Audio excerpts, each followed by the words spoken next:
Olá, crianças, tudo bem? Boa tarde, né? Como vocês sabem, a nossa aula de hoje, a nossa aula online, não foi possível a gente concluir ela nem de manhã nem à tarde, devido à internet, dificuldade com a internet, mas é por conta deles mesmos lá, né, que me mandam a internet, estão com dificuldade, fui lá, não consegui acertar para hoje ainda, espero que a gente consiga resolver essa situação para amanhã, né, mas vamos lá, nós vamos falar de história, nós vamos tratar da parte de a chegada dos portugueses, está no livro de história, na página 30, nós vamos fazer a página 30, 31 e 32. No livro vem dizendo que o rei de Portugal, Dom Manuel, na época, nós vamos falar da chegada dos portugueses aqui, o rei de Portugal era Dom Manuel. Por que eu preciso saber quem era o rei de Portugal? Porque são eles que vêm para cá. É Dom Manuel que manda uma esquadra com Pedro Álvares Cabral, que era o comandante da esquadra, né? Era um dos caras que ele tinha, assim, muito bom, que sabia organizar essas viagens longas, né? Por que uma viagem longa? Porque, na verdade, Dom Manuel mandou Pedro Álvares Cabral, com essa esquadra, ir até a Índia. Não é Índia um lugar onde tem os índios. Índia, um país, tá? E iam lá comprar o quê? Especiarias. Hoje, a gente encontra essas especiarias em vários lugares, em vários mercados. Cravo, pimenta, canela, mas hoje, nessa época não, era bem complicado e especialmente a Índia, lá eles conseguiam cultivar, né, eles tinham a cultura de cultivar essas especiarias que eram muito importantes, hoje também, né, dão um gostinho na comida, nos doces, mas nessa época era muito mais cogitado, era muito mais querida essas especiarias. Então, Cabral partiu de Lisboa para a Índia. Mas acontece que Cabral foi se afastando da rota que Vasco da Gama fez uma rota. Ele que dizia, vamos seguir essa direção para chegar até a Índia. Mas Cabral acabou se afastando dessa rota, tá? E no dia 22 de abril, após 44 dias de viagem, eram viagens muito longas de navio não tem tanta velocidade, né? Então demorava-se muito e eles não estavam nem na metade e já tinham se passado 44 dias. Mais ou menos nessa época, o navio de Cabral começou a sair da rota e eles foram parar numa terra até então desconhecida para eles. Muito bem. A primeira exploração, o que é exploração? Eles começaram a ver o que tinha ali, procuraram o que tinha ali, era uma terra que até então eles realmente não conheciam, né? Eles chegaram no dia 24 de abril, eles desembarcaram, começaram a ver que aquele lugar eles não conheciam e desembarcaram um local escolhido, que esse local ficou escolhido como Porto Seguro. Porto Seguro é um lugar que você tem, né, que você tem confiança de ficar, porque ali é confiável, é realmente seguro. Então eles deram o nome de Porto Seguro. Hoje continua com o nome de Porto Seguro na Bahia. Então eles aportaram mais ou menos na direção ali, na Bahia. Eles chegaram na direção da Bahia, na costa litoral da Bahia. E aí deram o nome de Porto Seguro, que ficou até hoje. Ainda existe esse lugar com este nome, ok? E ao chegarem, né, eles encontraram alguns habitantes. Ainda que desconhecidas essas terras, tinham já pessoas aqui, né? E quem seriam essas pessoas? Isso mesmo, eram os índios. Como Cabral pensava ter chegado em uma parte da Índia, ele achou que teria cortado o caminho e teria chegado na Índia, mas por outra direção.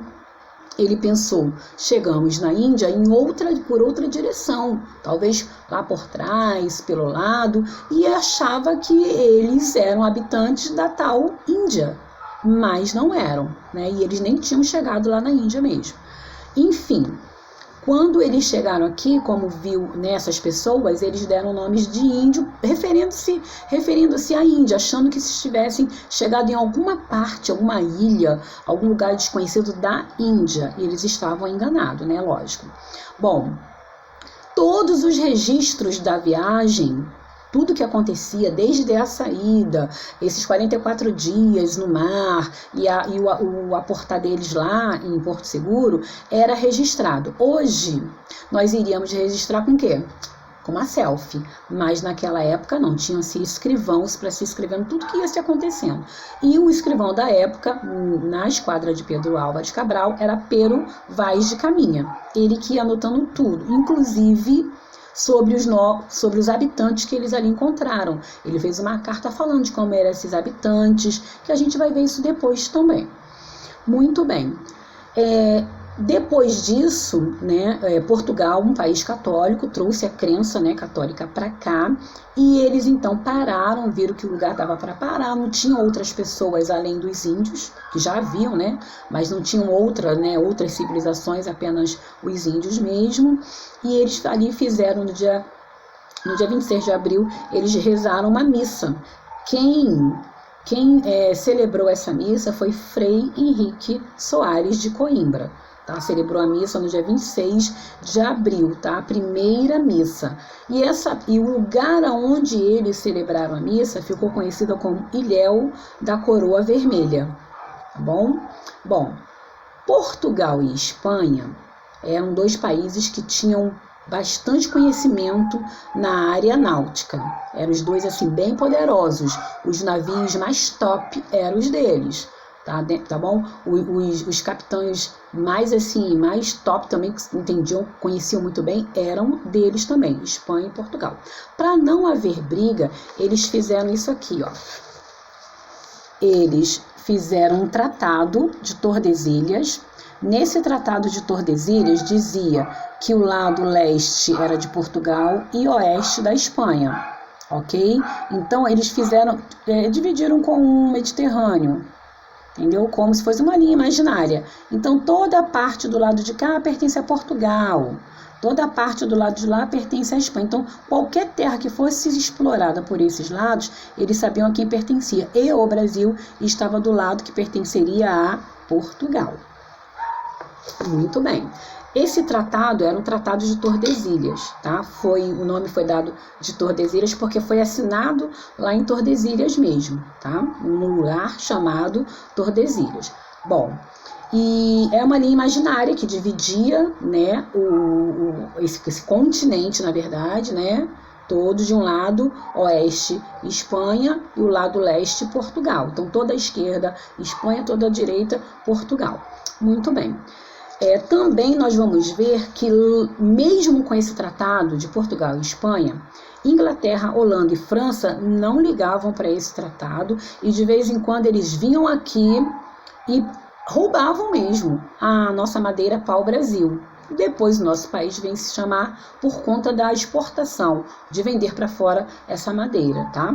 Então, Inglaterra, Holanda e França fizeram várias investidas aqui, vieram escondidos e pegaram bastante madeira para o Brasil, porque existia muitas. Hoje nós temos quase nada, mas eram muitas em todo o litoral, em toda parte da praia, todos os lugares que tinha na parte litoral, que é praia, né, tinha muita madeira de pau-brasil.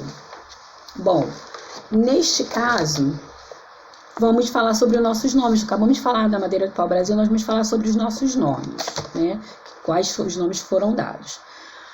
Ok, então aqui os índios, na língua tupi-guarani, eles chamavam aqui de Pindorama, não usavam o nome Pindorama. É o nome que eles davam à nossa terra, traduzindo, a gente chamaria de Pindorama. Era o primeiro nome que ficou sendo chamado e que foi descoberto. Que terra é essa? Pindorama, porque os índios chamavam aqui de Pindorama, tá? Mas era na linguagem tupi-guarani, que era a linguagem dos índios. Depois, Cabral achou que isso aqui era uma terra, um território muito grande, e chamou de Terra de Veracruz. Logo depois, como na verdade o Pero Vaz de Caminha escrevia para o rei, contando que isso aqui era uma terra muito grande, então ficou se chamando Terra de Veracruz. Mas depois, com o tempo, tá, foi se chamar, dizia que isso aqui era uma ilha. Todos os tripulantes achavam que isso aqui parecia que era uma ilha. Um monte de terra cercada de águas por todos os lados. Achava que isso era uma ilha. Achando que era uma ilha, então saiu Terra de Santa Cruz, Terra de Vera Cruz, para se chamar Ilha de Vera Cruz. Acharam que era ilha, não, então isso aqui é uma ilha, Ilha de Vera Cruz. No dia 2 de maio, a Esquadra de Cabral celebra a segunda missa, tá? Celebrou a segunda missa. E logo depois, como ele achou que isso aqui era uma terra, aí também passou a ser chamado de Terra de Santa Cruz. Tá? Então nós temos Terra de Vera Cruz, temos Ilha de Vera Cruz e depois temos Terra de Santa Cruz. Ok? Cruz referente à cruz dos católicos mesmo, por conta de que eles vieram também, né, com toda a religião, com tudo deles para cá. Então era Terra de Santa Cruz. Muito bem. Foi passando-se o tempo, vocês vão ler na página 31, né, vão acompanhar comigo na página 31. Passa-se o tempo e logo em seguida, em 1503, nossa terra passou a ser chamada de Brasil, porque se falava muito o tempo todo da madeira para o Brasil, da árvore para o Brasil, para o Brasil, para o Brasil. Começaram a chamar aqui de Brasil. Que lugar é esse? Aquele lugar que tem a madeira, aquela árvore para o Brasil. Ah, no Brasil. Então foi passado a se chamar de Brasil, em 1503. Mas depois, em 1815, já era na época de Dom João, Dom Manuel tinha morrido, aí já era Dom João o rei na época.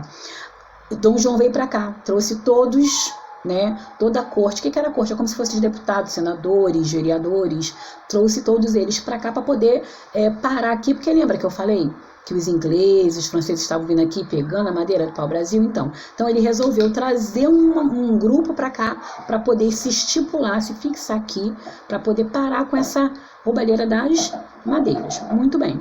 Então, nessa época, o Brasil passou a ser chamado de Reino Unido de Portugal, Brasil e Algarves. Está aí no livro de vocês, na página 31. Com a independência em 1822, o Brasil passou a se chamar Império do Brasil. Logo depois, com a primeira Constituição, que é aquela carta cheia de leis, nós vamos falar isso mais tarde, o Brasil passou a ser chamado Estados Unidos do Brasil. Mas mais um pouquinho mais para frente, com a ditadura, o Brasil passou a ser chamado, depois do regime da ditadura de 1967, o Brasil passou a ser chamado República Federativa do Brasil. É o nome que nós temos hoje. Ok? Nós vamos, no próximo vídeo, nós vamos falar sobre as atividades, falar sobre e fazer a correção. Ok?